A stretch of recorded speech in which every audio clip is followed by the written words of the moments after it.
Welcome on in. It's three bold takes. You got Freddie, Chase, and Quinn. Guys, we're continuing our 2024 schedules for different teams around the country in the Power Four now. Well, Power Five based on last year. In this video, we're going to the Georgia Bulldogs. Last year, they came up one win short of potentially going to the national championship and becoming the first three-peat, I believe the first three-peat college football team ever, but they lost to Alabama in the SEC championship game. Heading into 2024, Quinn, what are you seeing for the Bulldogs? Hey, look, Georgia's schedule's tough this year. I would have you got Clemson neutral site, and then I would say if you take Georgia out of the picture, in a lot of people's minds, your top three contenders in the SEC, not named Georgia, are Texas, Ole Miss, and Alabama, and you get all three of them on the road in one season. And then you also get Tennessee at home, which is not going to be a slouch of a game. This is a brutally tough schedule for Georgia. That being said, I still say they're probably going to go 11-1. I wouldn't be shocked if they're 12-0. I think Georgia's, if not the best team in football, there is the smallest margin separating them from Ohio State. They should be the odds-on favorite for the national championship this year. If Carson Beck plays at an A level, they're going to win the national title. They're just deeper than everybody else. So I'm going to say 11-1 because the schedule's just so hard that I'm not going to predict them to go undefeated, but I wouldn't be shocked if they're undefeated. Yeah, that was quick and straight to the point. I like that, Quinn. For me here, again, Chase, you mentioned Quinn. They have Clemson in Week 1, which they did play Clemson a couple of years ago in Week 1. Final score was 10-3. There was 0 offensive touchdowns scored in that game. I don't anticipate that being the case this meeting here in Atlanta, technically neutral site, but we're calling it a home game for Georgia here. Now, when you look at this year's schedule compared to last year, I remember we were sitting here talking about how last year's schedule was easy. It was a cakewalk, which it was, right? And they went undefeated. Now, it's extremely hard to go undefeated in the regular season, especially when you're in the SEC and have a schedule like this. Quinn, that was a great point about the teams that are in contention to win the SEC. You play them all on the road as well. Now, I don't want to sound like a hater here by any stretch of the imagination, but I'm actually going to go 10-2 for Georgia here in the regular season. This schedule is tough. Now, I wouldn't even the Florida game, right? Like that's a big rivalry game. It's a week before Ole Miss. Florida sucks. So you never know in a rivalry game what could happen. I'm not saying that they could lose, but they could get banged up and then in turn lose to the Ole Miss the following week on the road. So that's a very important game on the schedule, like every year, right? The largest cocktail party in the South. But yeah, man, on the road at Alabama, that is tough. Now, I know they do get a bye week before they play Alabama, so that is huge there for Georgia. And then whenever you go play at Texas, you have Mississippi State at home the week before. Mississippi State's not supposed to be any good this year either. So you really don't have very tough back-to-back games besides the Florida, Ole Miss, and Tennessee stretch 3 weeks in a row. Where, obviously you do have to travel to Jacksonville. I know it's technically a neutral site, but you still have to travel to play Florida, and then you go straight to Ole Miss, and then you come home for Tennessee. I think that Tennessee game might be a trap game for Georgia here. You get done playing 2 really tough games, a rivalry game and a game against a top 10 team. So I'm going to go 10-2 here. It's a little on the conservative side. I think 11-1 is probably more probable if you're Georgia. But yeah, this schedule's tough. Chase? Yeah, Freddie, you mentioned the brutal part of the Florida through Tennessee game. You're forgetting that before that, and they do have another bye week before Florida, but they go to Texas as well. They go out to Austin, a top 4 team last year, and everybody expects that, not that they're going to waltz into the SEC and be a top 2 team, but they're going to be pretty good and have high expectations that they should make it back into the college football playoff as well as potentially competing for that SEC championship. For me, Freddie, you are a hater, and I'm gonna go further than that. I see 9-3 potentially here. I know dude. it's kind of Like, insane. Dude. I hey, 9-3. I do think 11-1 is How are definitely you going to possible be a too. Georgia hater wearing a Falcons shirt? I don't represent. I just put on clothes. That's all I do. Okay. But for the Alabama game, man, that's one of the biggest ones. First off, that's DeBoer's signature game to start the year.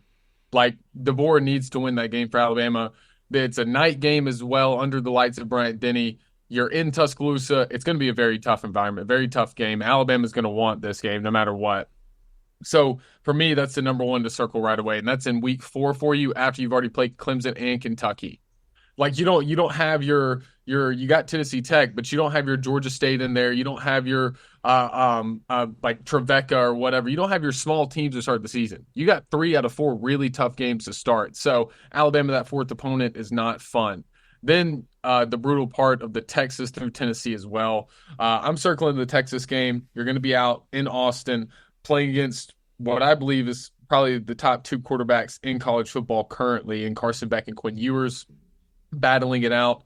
And we know how Texas has done against us SEC opponents at home recently. So, but just a stretch as well. Kind of like I forget who we were talking about the other night, but when you stringing together wins, that's my big thing. Is from Kentucky all the way to Tennessee. It's going to be very brutal schedule. They're gonna get banged up. They're gonna get hurt. You got to string together a few wins in a row. You could probably do that between the Auburn Mississippi State game, but can you do it Texas through Tennessee? There could be 2 losses in there if they're not careful. Now they do have a bye week in there, which really helps them out, but there is a legitimate possibility that Georgia can go 9-3. Now, they easily could go 12-0 as well. This is a very good football team, just like the early 2010s Alabama. They just reload. They do a very good job of that. Kirby Smart is a wonderful coach, the best coach in college football now with Nick Saban stepping off into retirement. So I don't want to throw that away. But this is a very tough schedule, one of the hardest that we've seen so far in our schedule releases, I believe. And there's a legitimate shot that Georgia could lose 3 games this season. Does that kick them out of the college football playoffs? I don't think so. Because I think that bottom 11, 12 could be a 3 to 4 loss team, depending on how they rank them, with group of fives being in there as well. So I yeah, just want to make sure I'm hearing you right here. Okay, go ahead. You have Georgia being an 11 or 12th seed in the playoffs next year. Depending on how the group of 5 shakes out, but yes, I think anywhere from the 8 to 12 range, Georgia could end up if they lose the 3 games. In which, regardless if they lose it or not, I don't want to be the 5 or 6 seed that has to play them. That is just absolutely scary to have to play Georgia in the college football playoffs. Because let's not get it mixed up, guys. Regular season doesn't matter anymore. If you can win 8 to 9 games and get into that top 12, just get to the playoffs. That's all that matters now. And if you can do that as a Georgia, as an Oregon, as an Alabama, as a USC or whoever, and you can get to the playoffs, you can win. And Georgia beating up on a lower end 5 or 6 seed, I could definitely see that happening. Old. Quinn has him at 11 wins, right, Quinn?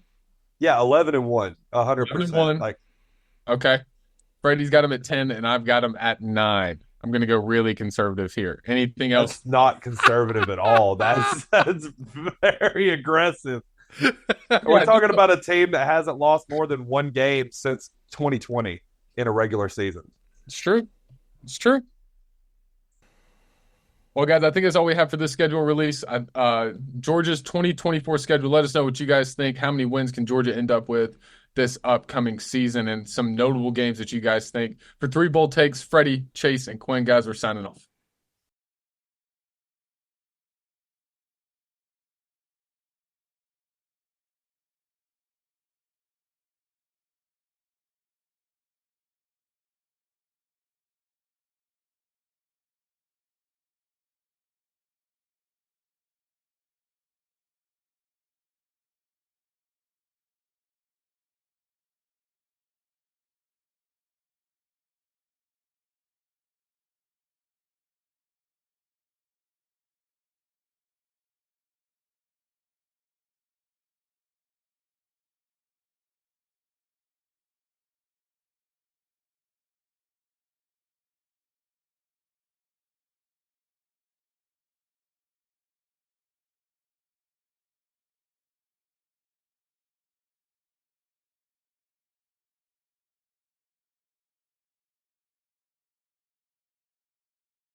Yo, yo, yo, yo, yo. Three bold takes in again. Yes, it's a little bit different than my normal intro there, Chase.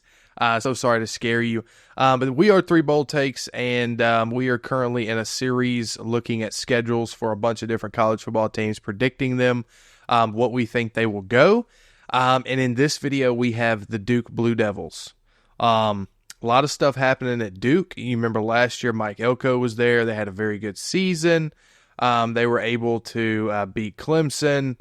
Very, very good team. They had a very good quarterback, Riley Leonard, but he is gone to Notre Dame. And instead, they got the Malik Murphy transfer in from Texas. So, and Manny Diaz did take over as head coach there, by the way.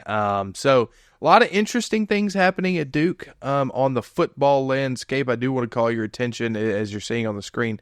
They play Elon in week 1. Not Elon Musk, if you were wondering. It is Elon Phoenix. Never heard of him, and I probably never will hear that name again. Chase, Duke in 2024. What you got?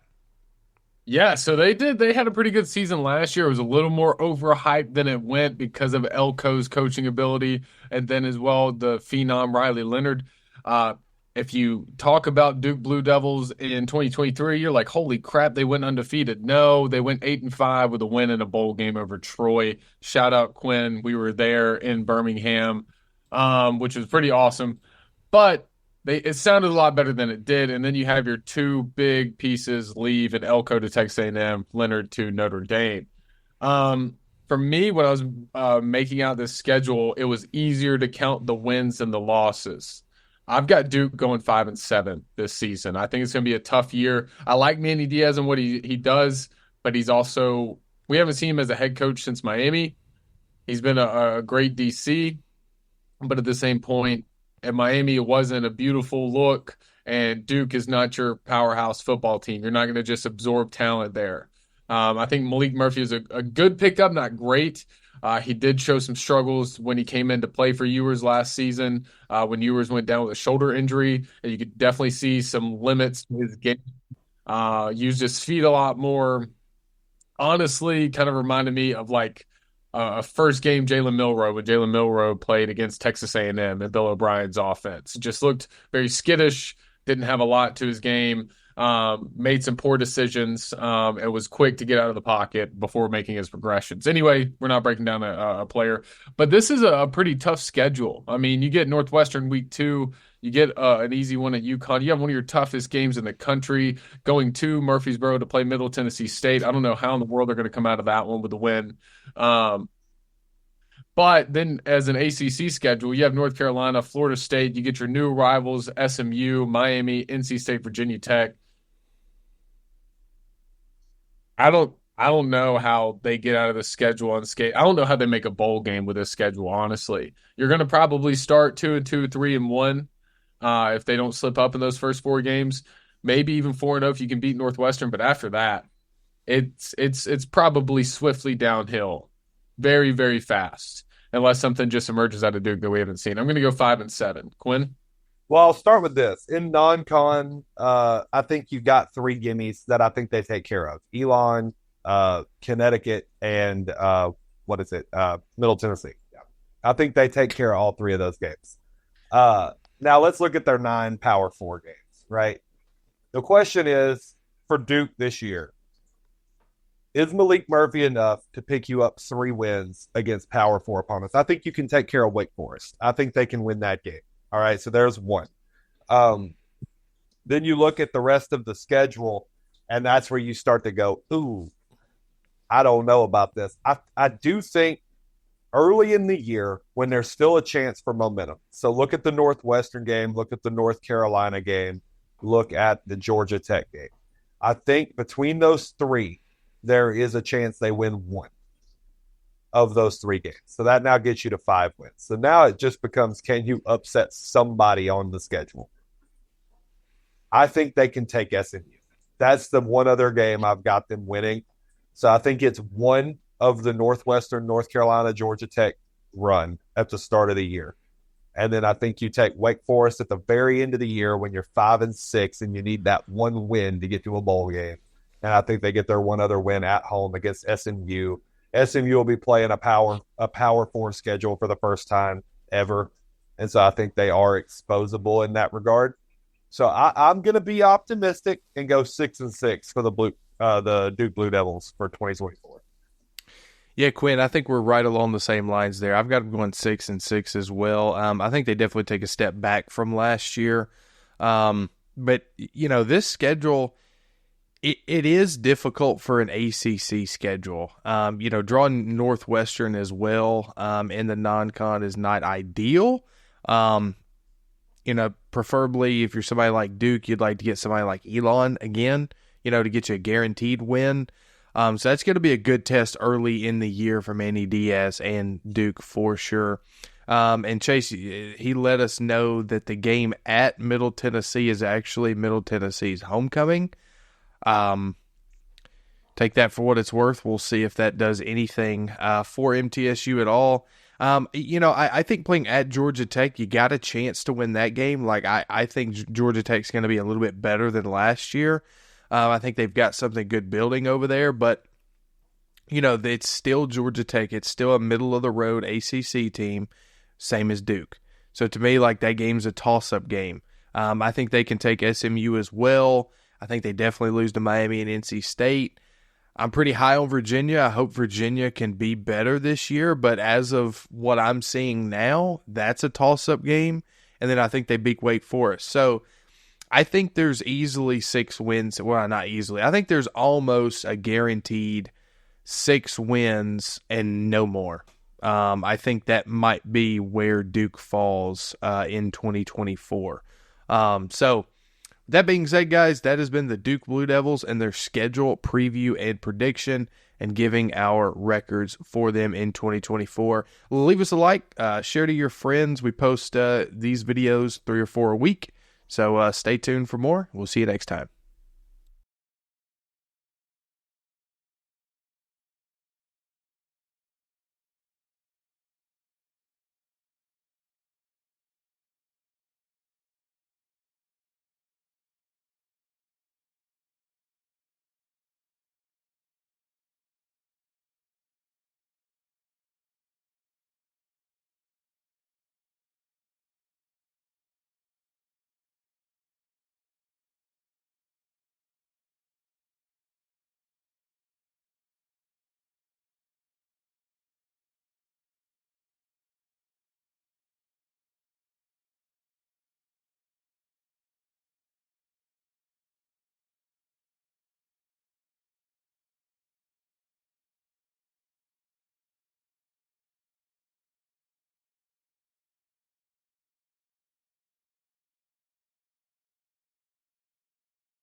Yo, yo, yo, yo, yo, yo, yo, yo.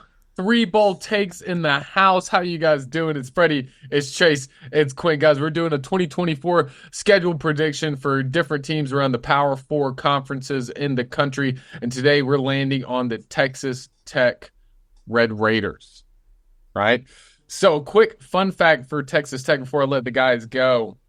Since joining the Big 12 in 1996, they've only amassed 1 season of over 10 plus wins and only 4 seasons with 9 wins or more.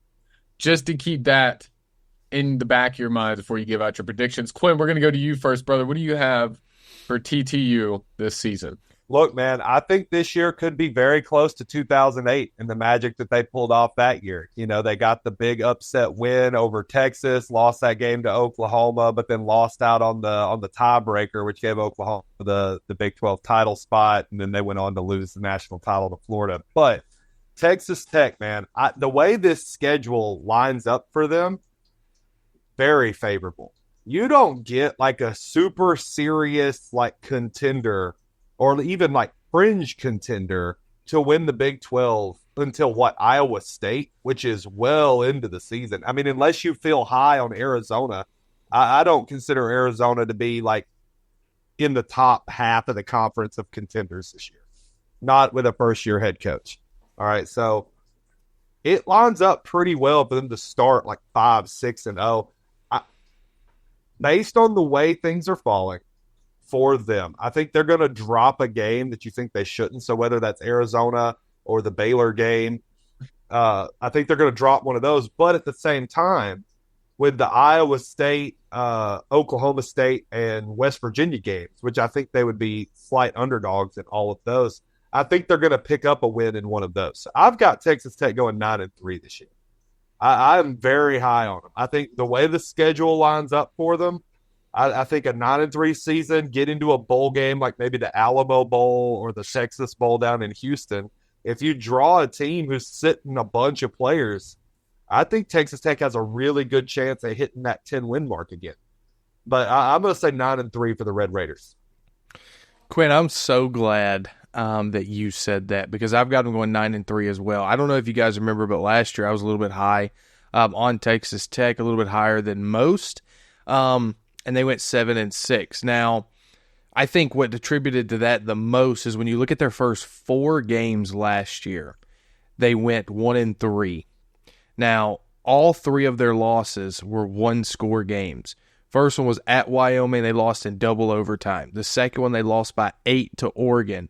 Then they picked up a win, and then they lost by 7 at West Virginia. So I think if they could have started a little bit hotter in the season, which they ended the season winning 4 of their last 5, including a bowl game. So when you look at this year's schedule, the beginning of the year looks pretty easy, right? Like they're probably going to start off 1, 2, 3, 4, 5, maybe even 6-0, potentially. Do you agree with me that the biggest trap in that early start is the road trip to Washington State? I do. Yeah. I do think that is a trap. However, I think they get them early enough to where injuries isn't going to play a part. Now, if they played at Washington State midway through the year, maybe after an Arizona or after Oklahoma State or something along those lines, I think it might be a little bit different. But I think catching them early, it may help them out. I've got them starting 5-0, maybe even 6-0. So with that in mind, I mean, if you could just pick up 3 wins on the back half of the schedule, which, let's be real, is not that difficult. Your hardest schedule or your hardest game is at Oklahoma State coming off of a bye week. Colorado's going to be trash, and you play them at home. Baylor's not going to be very good. TCU's going to be average.